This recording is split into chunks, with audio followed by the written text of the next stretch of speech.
Well, we are following the spiritual scale.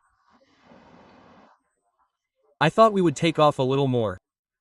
Thank goodness we didn't, because it's better when we can extract more things, right? So we are still talking about imperfect spirits. We stopped last week, if I'm not mistaken, with a story from the spiritual magazine, right? With a report of a spirit, a hardened spirit, which means a long time, 180 years in that condition, and the spirit's trying, right, to make him wake up so he can continue progressing. So, many times we remain in this lukewarm state, without defining which side we are going to, right? Neither for good nor for evil. And how long have we been encouraging this?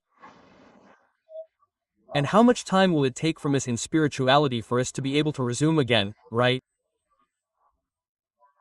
Sometimes we think that reincarnation is simple. There are cases that are quicker, there are cases, depending on our mental condition, that hinders a little more, takes a little longer. So let's get to the point. We have now finished the orders. We have reached the 6th class, which are the knocking and disturbing spirits.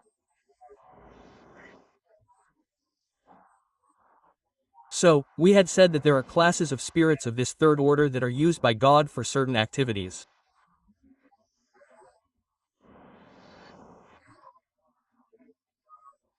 So, we often look at some things that happen in the world and we think it is chance.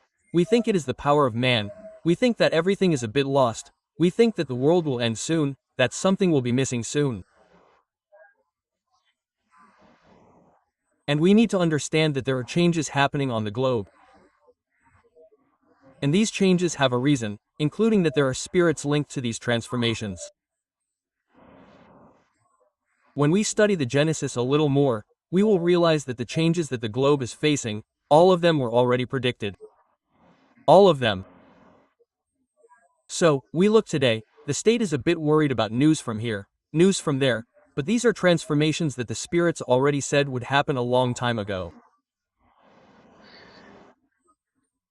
I'm saying this, we're going to go into it a little bit, look at this aspect too, because we think that the spirits are not working in the harmony of the universe itself, and they are. We often think that the physical effects were limited to just the spinning tables, something like that, but no. So, the physical effects are over. Is the spirit no longer acting on matter? No, we have spirits acting on matter all the time.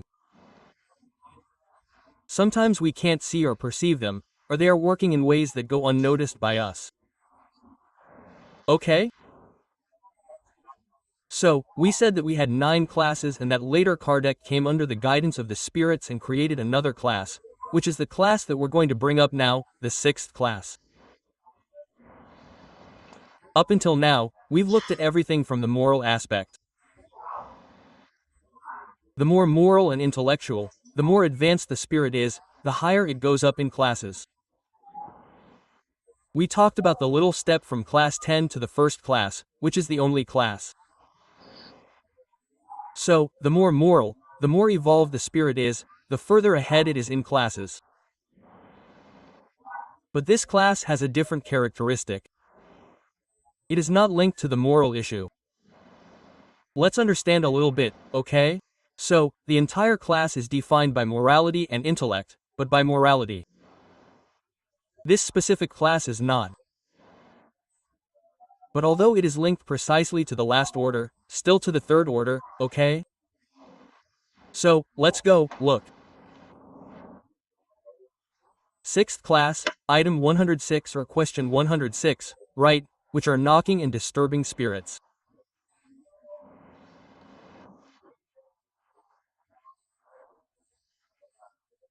These spirits, strictly speaking, do not form a distinct class due to their personal qualities. They can fit or belong or be, right, in all the classes of the 3rd order.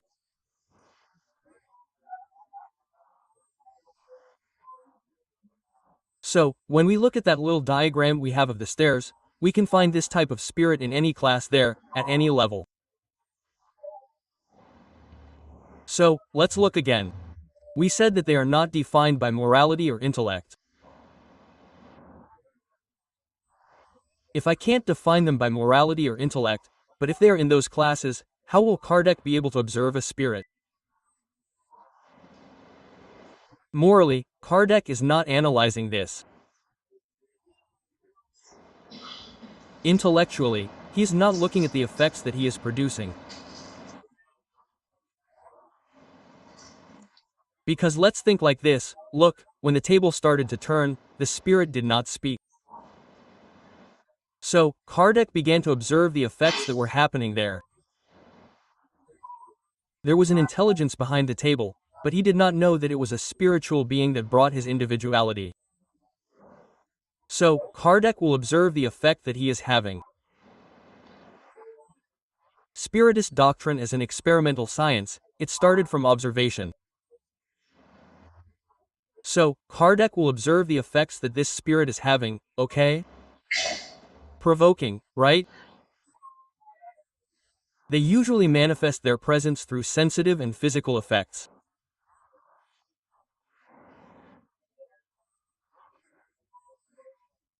If it is sensitive and physical, we will also perceive physical perception, such as knocks, movement and abnormal displacement of solid bodies, agitation of the air, among others.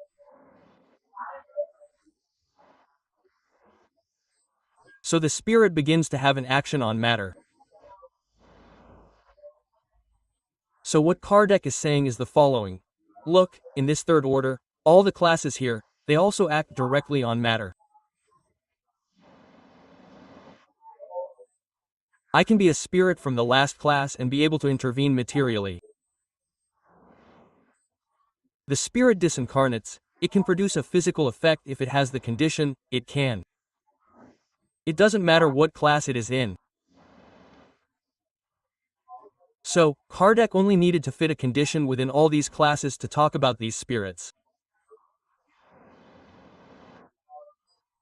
But the spirits that most use physical effects, direct effects on matter, are those of the third order.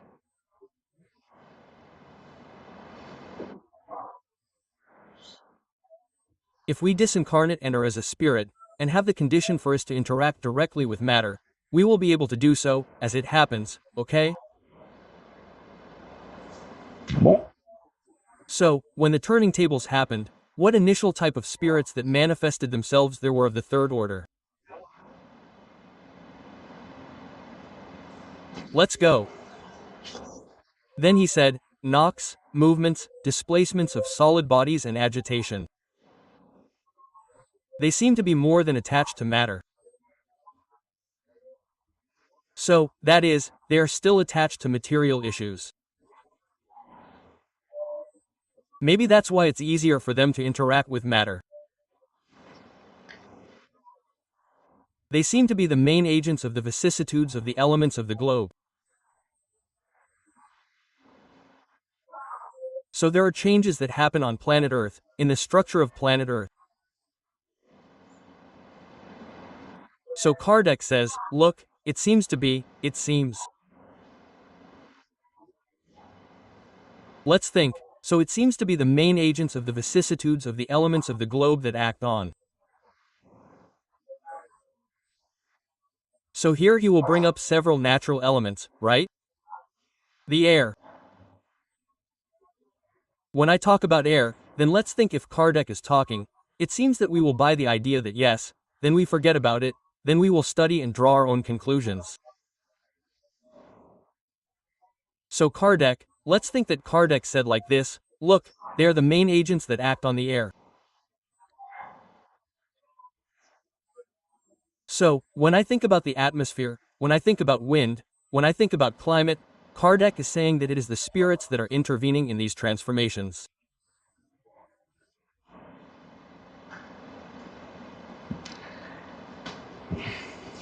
Water. When I talk about the sea, the problems of the sea, any type of water, rain, there is a lack of rain or it is raining a lot, tsunamis themselves. A tsunami is caused by the movement of the plates, but it also involves water, right? Kardec is saying that all of this has responsible spirits acting directly on it. Under higher orders.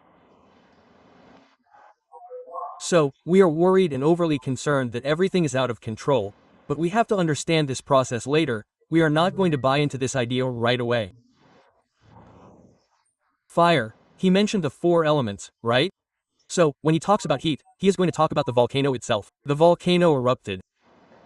No one expected the volcano to erupt out of nowhere without, right, the volcano. And the hard bodies are the mountains, the rocks, the tectonic plates themselves, right, in the bowels of the earth. So, it could also be everything that happens inside the earth, the magma itself, in short, everything that happens. Kardec is saying, look, it seems that these spirits are the main agents of the vicissitudes of the elements of the globe. It seems that these third-order spirits are responsible for almost all the change. Because if I go there and set fire, then I was the one who set it, right? So it's not the spirit, it's me, the spirit, it's me, Leonardo. Right? It is recognized that these phenomena, the physical effects, do not derive from a fortuitous or physical cause, when they denote an intentional and intelligent character. When we look at what is happening and it seems to be something logical, it seems that it is not chance. When there is a consequence, when there is a cause, it seems that there is a greater intelligence moving all of this.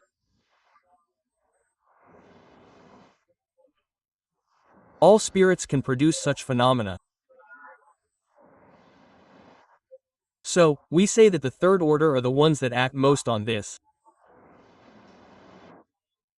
But Kardec understood that not only them, all spirits can, as long as they have the conditions to do so. Can a spirit move this here, the control? It can, as long as it has the conditions, that it has the substances so that it can move materially. Imagine when we are talking about the globe, how much energy, ectoplasm I need to get a spirit to move. If I am going to talk about changing the globe, it is not a simple energy, it needs to be an energy prepared and concentrated for that, right? It is as if we were saying something like, well, I am going to prepare the students' material. When the students arrive, they will use that material. Someone coordinated it. Someone with greater understanding coordinated the materials for that task.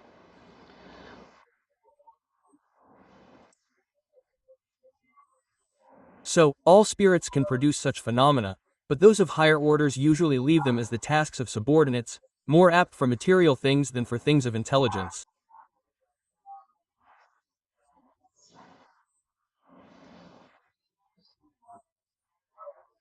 So, if it is often necessary to do manual labor, let's say, material, those spirits of the third order, we do not have the intelligence for very elevated things when it comes to the things of God.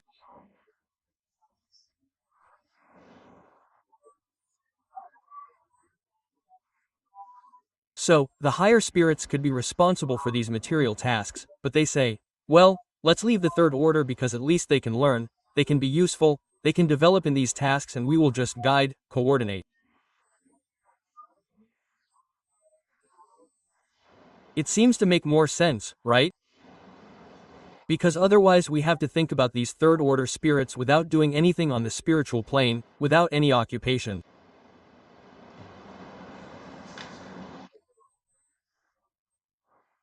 When they judge the elevated spirits, when they judge the manifestations of this kind to be useful, they resort to or use, right, they order the latter as their assistants. So, the higher ones are coordinating the lower ones, because otherwise we would think, well, then it would be a mess, right? Because otherwise there would be earthquakes all the time. Imagine the third order spirits commanding the great changes on the globe and so it would be a mess. So I say, well, but all of this happens when the higher ones give the order, a permission for them to be able to do this. If we go back to the beginning, again, to the understanding of spirit and matter, this lesson that Kardec brings about spirit and matter from Genesis is it is essential for us to understand everything. Because we will think, But how can the spirit be involved in this issue of the transformation of the globe itself? So, when we understand that there are only two elements, the spirit and matter, that the spirit can interact with matter, we begin to understand, right? So, let's go. I brought from the Spiritist magazine some questions that are also in the Book of Spirits, because that one ends up being more direct with the questions, so I preferred to bring them from the Spiritist magazine rather than later in the Book of Spirits, okay? So, in the Spiritist magazine, we are talking about the knockers, the disturbers, right? The fifth class, which is neither a moral nor an intellectual class, that all the other classes can be this class too. Since I am not in the fixed ninth class, I am not in the fixed eighth, I can have predominance in the ninth, but I can still do something from the eighth, from the 10th. I mean, we are always varying there in the third order, in the third block. Yes, if it is not moral, how would it be? For the effects that we think it will cause, there is no intention behind it. So, who will, because, look, Kardec did not say, look, only the spirit that no longer does evil is of this fifth order, for example. He is not saying that. So, look, any spirit can act on matter and, by order of superior spirits, even command the transformations of the globe. I will get to this order because otherwise we will think, well, but then he will go against it. We even talked about it a while ago, well, but then he will say, no, I will not. Or else it is to do one thing here, you know what, I will do another. So then we will work on this a little later. So, in the Spiritist magazine, look, from 1859, in the month of September, Storms, the role of spirits in natural phenomena. So Kardec asks several questions about this interference in natural phenomena, right? So they're about a spirit called Arago. We were told that the Solferino storm had a providential purpose. Then there was a war between Austria and Italy. It was the Second War of Freedom and Independence of Italy, which was given that name.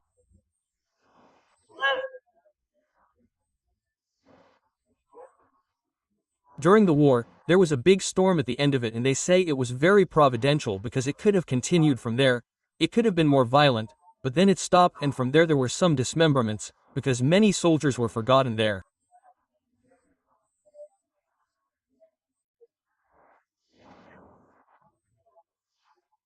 And there was a person who, seeing that whole scenario, he realized the need to create the Red Cross. So from there you see bad things, good things start to emerge, the war that didn't progress any further, some measures that served to help. So they started to attribute that this storm had a divine cause, that God had provoked that storm to end it. That's what Kardec is asking about, right?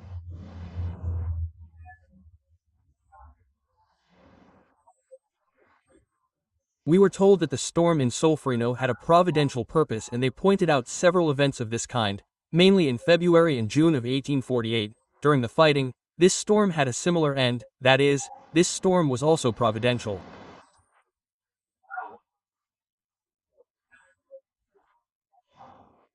The answer that the spirits gave, look, almost all of them.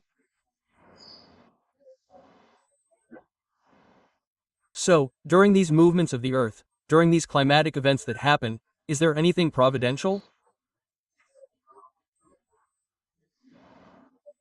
It is God who is acting in these calms, that it was not God who went there to move anything, it is God who is acting. In other words, there is a control over all of this, there is a reason for all of this. So they are saying almost all of them, because there are some that man does, so not all of them. So, Kardec asked again, look, when questioned about it. So, Kardec is saying, look, I asked another spirit. So, Kardec is talking to the spirit, talking about a conversation he had with another spirit. When questioned about it, The Spirit told us that in such circumstances he only acted. So, if only God acted, it would be God acting indirectly in matter, right? Without an intermediary. Allow us to ask you a few questions about this, which we ask you to answer with your usual clarity. We understand perfectly well that God's will is a first cause. So, we return to question 1, right? God is the primary cause. God is always the cause of everything, the first cause of everything. Kardec is saying, I already know that, but between the first cause and him directly causing those changes, it's kind of strange. Or causing a storm is strange, right? In this as in all things. But we also know that the spirits are his agents. How does God act through the spirits? Even when we think about transformation, how does someone transform morally? Because there are people helping, people teaching, people walking, people mistreating for him to say, no, I don't want to be like that. So God will always act in the creature through the creature, always in everything. That's why we don't understand God. We want to buy God as being a spirit, as being us. And then it doesn't make sense, otherwise God would act like that, right?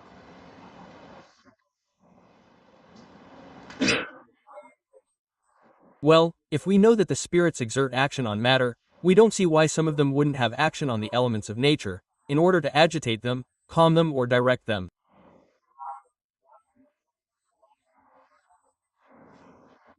So the spirits, Kardec is saying, I don't see why they shouldn't be God, because it doesn't make sense for them to be him direct, moving the material issue and not being the spirits, calming, agitating or directing all of this. The spirit will respond, but it is obvious, it cannot be any other way. God does not act directly on matter.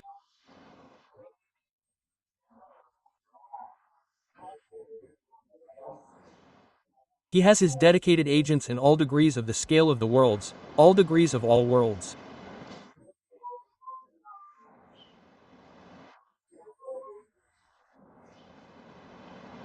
So we are talking, let's just take a look, shall we? So all degrees have a spirit working for God. Even the most rebellious one, we already understand that he also works without understanding for God.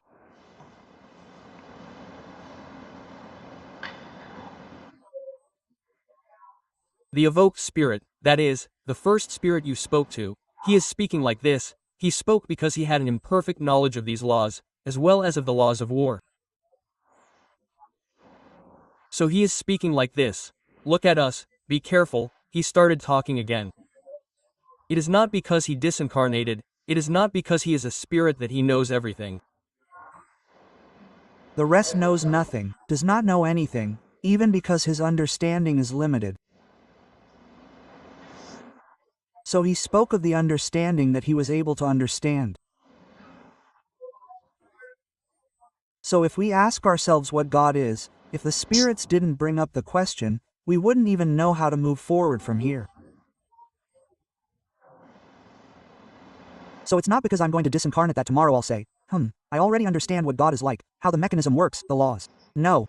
So say it like this, look, remember that there are spirits who are willing to speak at any time, even if they don't know. We talked about this, right? So the evoked spirit spoke like this because he had an imperfect knowledge of these laws, as well as of the laws of war. Kardec will then think, well, but in the past, in mythology, there was the god of thunder, there was the god. So, was it true? Because if they are directly linked to the phenomena, then Kardec will bring up mythology.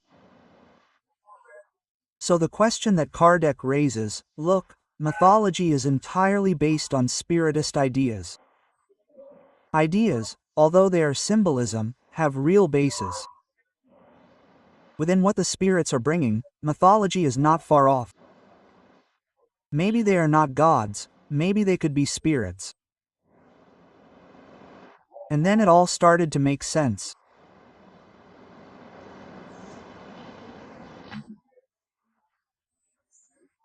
In it we find all the properties of spirits, like the difference that their ancestors made them gods. Well, mythology represents these gods or spirits as having special attributes. So they attributed special functions to certain spirits, turning them into gods. And that wasn't it, right? So, some were in charge of the winds, others of lightning, others of presiding over vegetation, among others. This belief is unfounded. Is this belief right, wrong, does it have any basis or not? Then the spirits will respond, look, it's so unfounded that it's very close to the truth.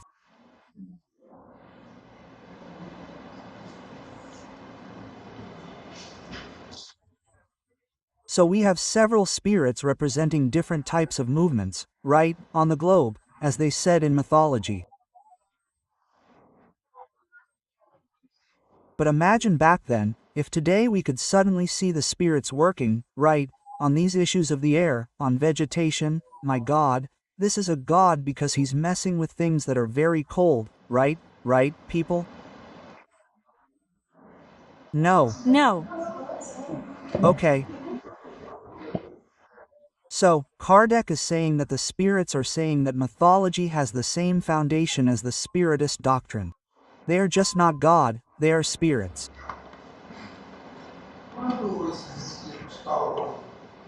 When these spirits cause the fleshly gods, these spirits can continue to fight on the spiritual plane.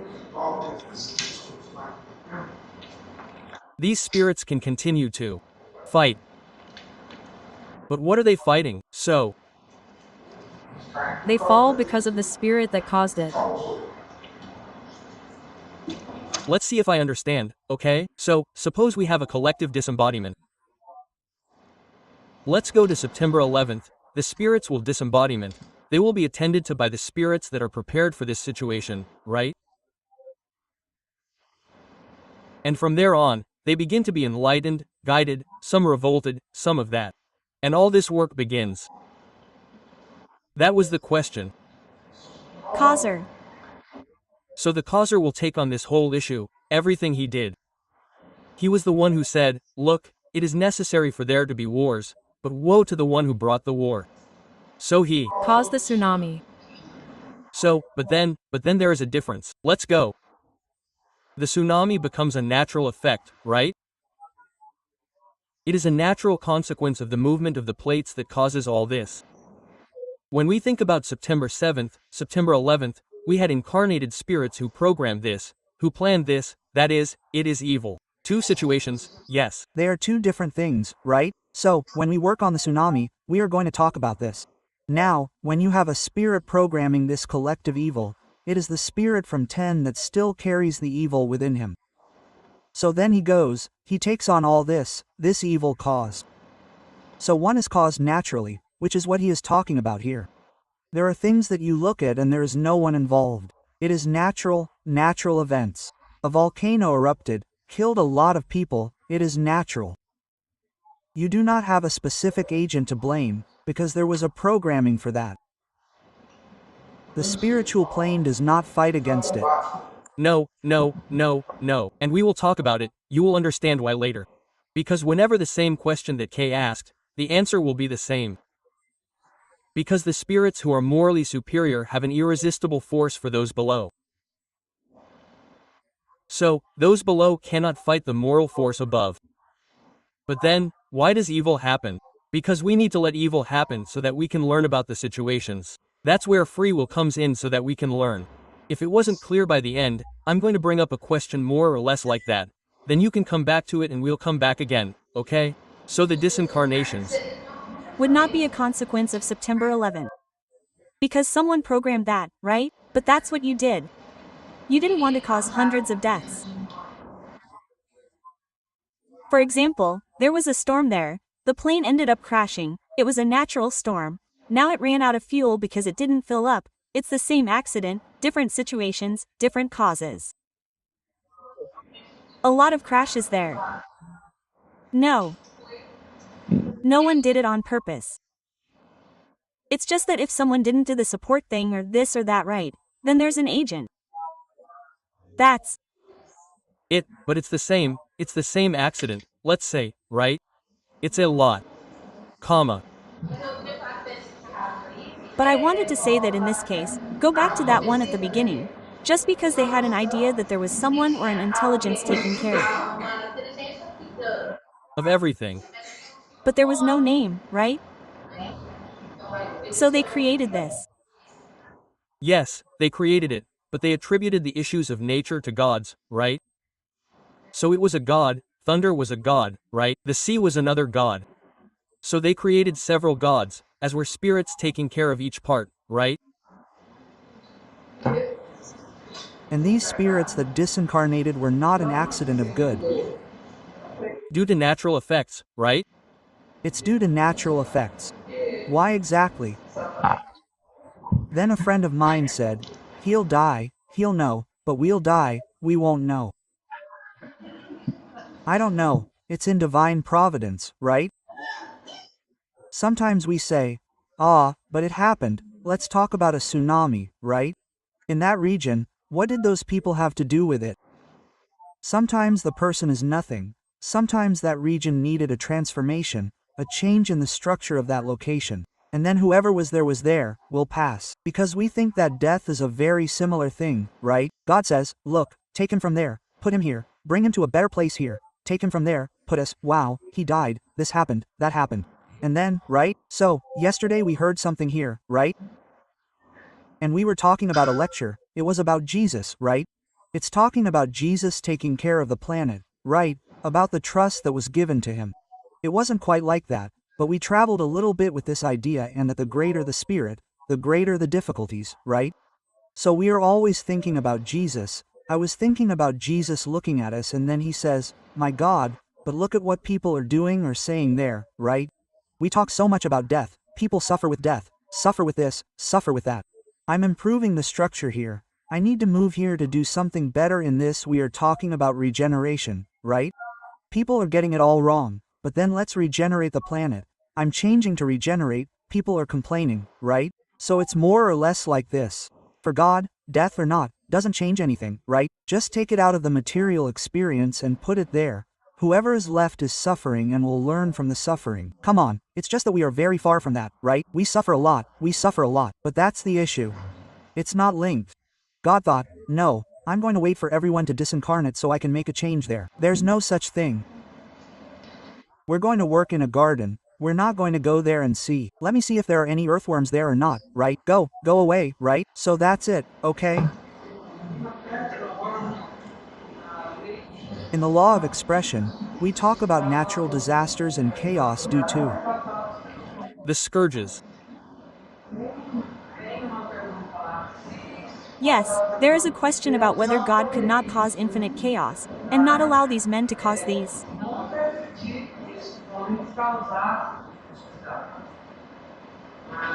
But even so, he authorizes. In major disasters, in natural scourges, right, in which man is involved in the process, could not God intervene and prevent this from happening? He could, but he doesn't do it for one. I don't remember what the answer is exactly, but it's there in the law of destruction. But he says, but it's after its conservation, including, right? So he'll say like this, but he lets it because we learn from that situation, right?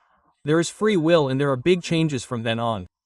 We look at September 11th, I don't know if it was better or worse, but how much security there was at the airport, how many things went wrong, what security we had. Then this happened. So we say, but I don't know how many people died and how many were spared from then on. Because if there weren't new safety measures, maybe, right? So this whole thing was created after the 2 fires that we had here, right? Precisely because they tried to improve. To make sure that people didn't go through. Those fires, right? Well, there really is a worsening too. Plan an improvement, because you're going to fall later, it's all a sequence, there's the law of conservation, and then you talk about the law of destruction, but later on you have the law of progress. So you start to understand that there's a chain of these laws, right? There's a reason for that, right? We can't think that it's a coincidence. Yeah, let's go. So, Kardec said, look, at the beginning of our communications, the spirits told us things that seem to confirm this principle. They told us, for example, that certain spirits inhabit more specifically the interior of the earth and preside over geological phenomena. So, he said, look, there are other spirits that are inside the earth, right? Right? As he says here, look, they inhabit more specifically the interior of the earth, causing or presiding over geological phenomena. Let's think about a volcanic eruption, an earthquake we mentioned, a tsunami. What else can we think of? Landslide. Hurricane. A hurricane. Well, we talked about hurricanes in the soil, right? In the interior, right? The formation of a continent.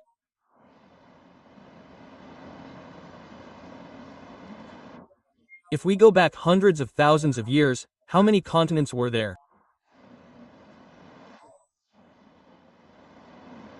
One, which is Pangaea, all land, one, a single continent. Then there were movements, they broke in two, then fragments began to form, others broke and it went on, which is the continent we have today.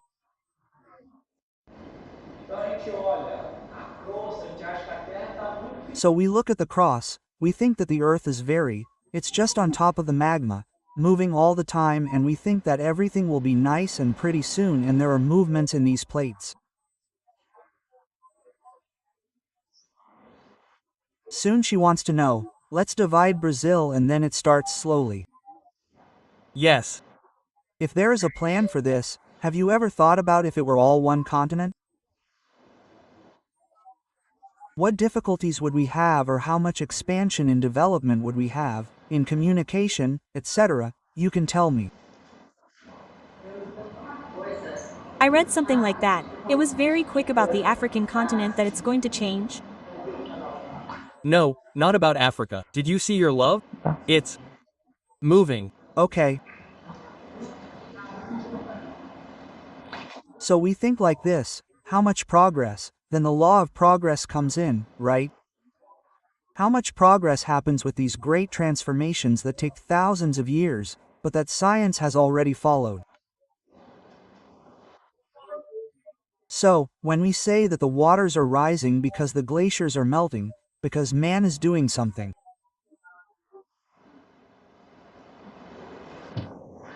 Then everyone thinks again.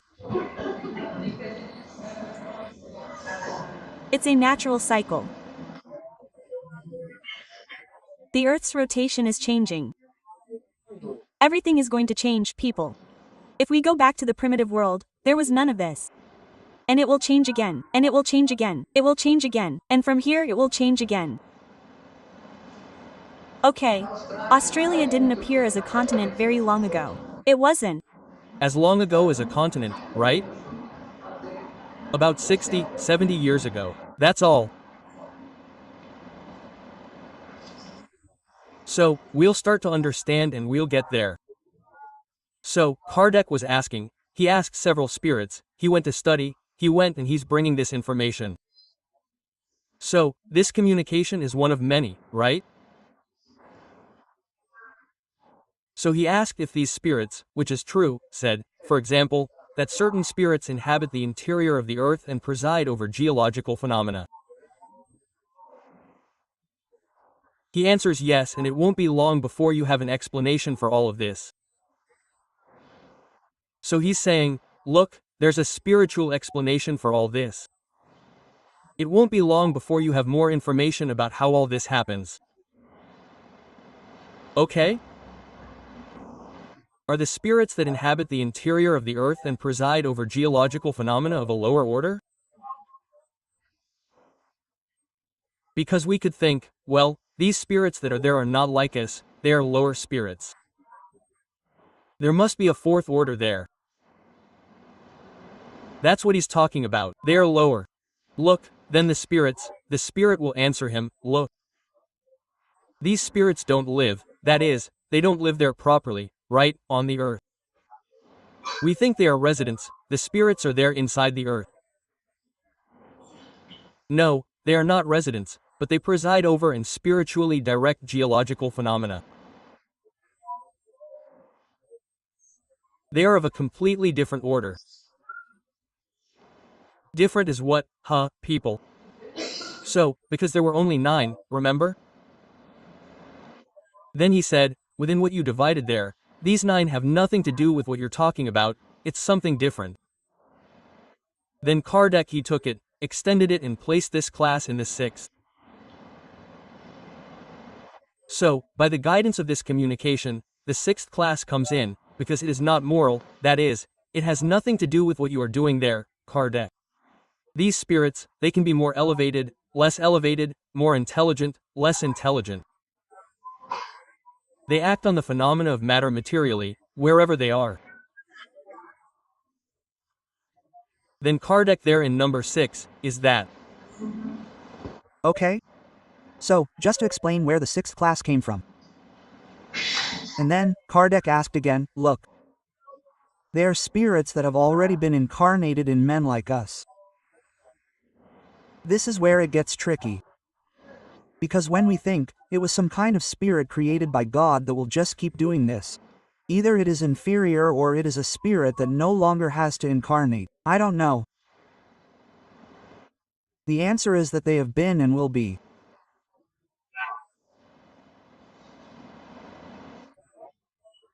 So, when we are disincarnated, we have also been involved in this process, that we have been and will be. I will tell you more about it in a little while, if you want. In other words, these spirits are the same spirits that are on the same evolutionary line as us, the same evolutionary path. They don't need to stay for a while, or The period of years. because they mess with the fluids, right? They work on the school supplies that the teachers gave them. The more advanced spirits give them the conditions, the elements for them to move, and there they go. We're still thinking about it, but it's strange. You get a more rebellious spirit, it's going to make a mess. Look, the doctrine is funny. We've already talked about this issue a little while ago and we're still having doubts about it, but we'll get to that. Well, all this seems strange, doesn't it? We said that this already existed in mythology. Is that okay? I mean, mythology talked about this, then comes the Spiritist doctrine and says this. But what about in the middle of the road? No one said anything like that. Someone did, I don't remember.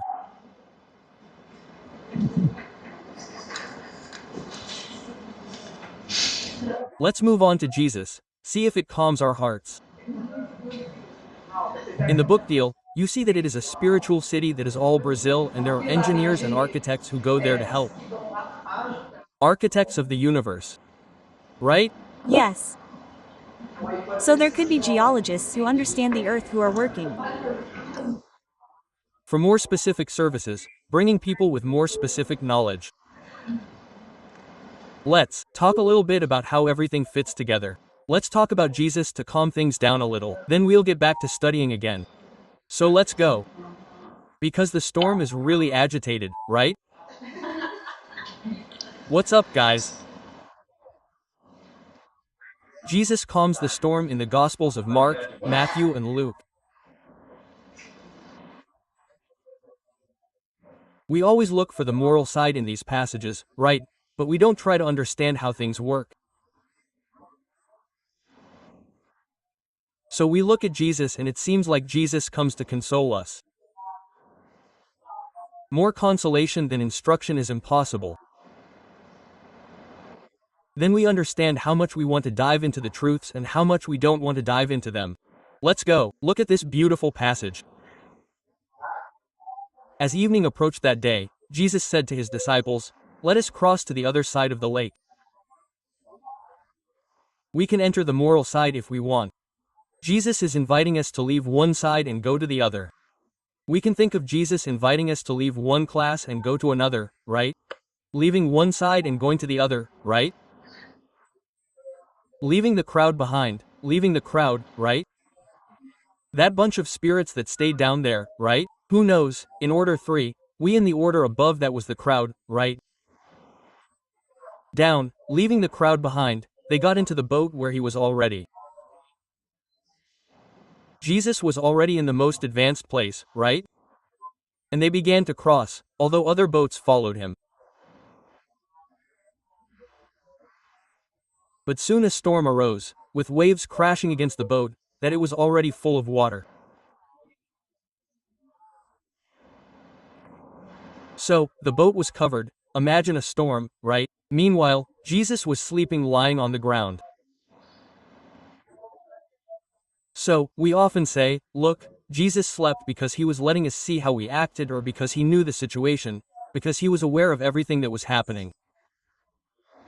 We are the ones who get scared by little things, right? So, however, Jesus slept lying in the stern, with his head on the bad pillow. Restless, they woke up with a cry.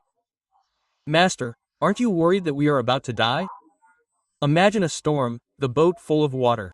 Jesus sleeping and the disciples desperate. They go there to wake Jesus. Then Jesus gets up, rebukes the wind and says to the sea, "Be still." The wind stopped and there was a great calm. And the disciples said, "No," Jesus said, "why were you so afraid?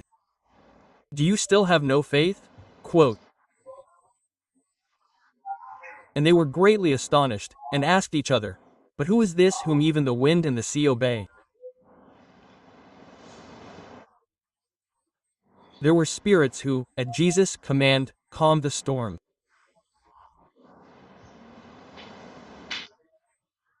It is impossible for us to imagine that Jesus, in his physical limitations, could manipulate so many fluids in that situation if there were no spirits helping him with the phenomena.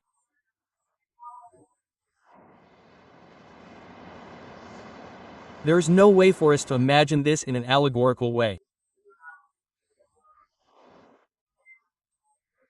So, the idea that Jesus brings teachings to the level we want to reach, because he knows much more, the passages and the parables are in accordance with our understanding.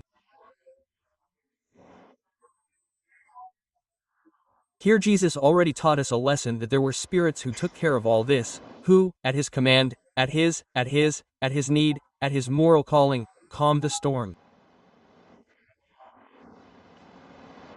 Because they said to them, "But don't you have faith? But don't you have the morals to be able to make this happen?" Quote.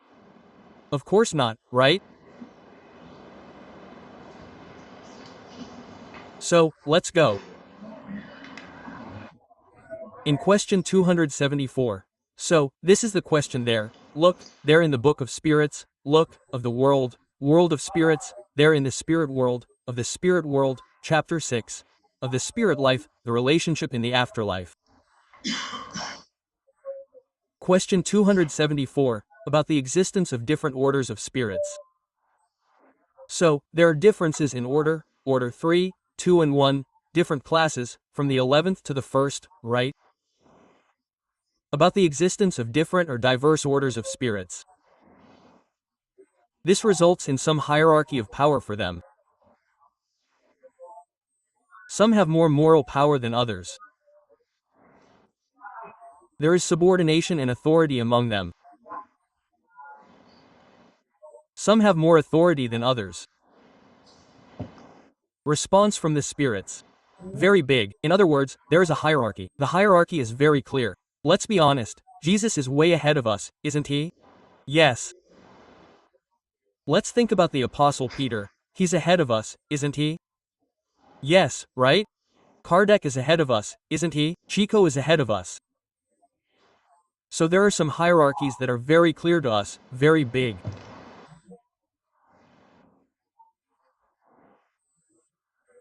Spirits have authority over each other that corresponds to the degree of superiority they have achieved. How much they have evolved is the level of, right, authority they have in the spiritual world. It's like this, the authority they exercise through an irresistible moral ascendancy.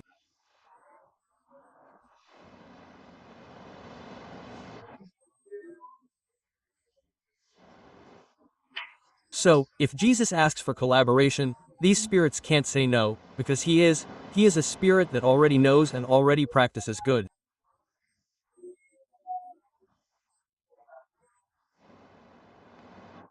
If it were evil, I need to leave it up to the free will to know whether he wants it or not.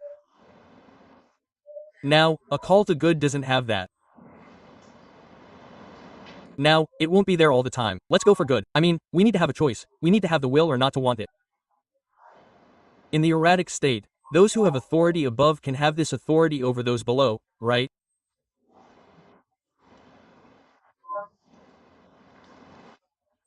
So, then Kardec asked, can inferior spirits withdraw, ignore, right, the authority of those who are superior?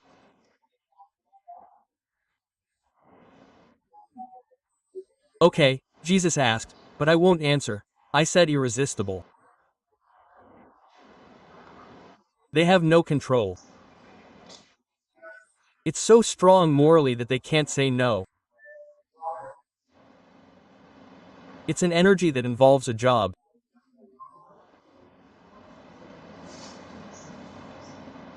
Right?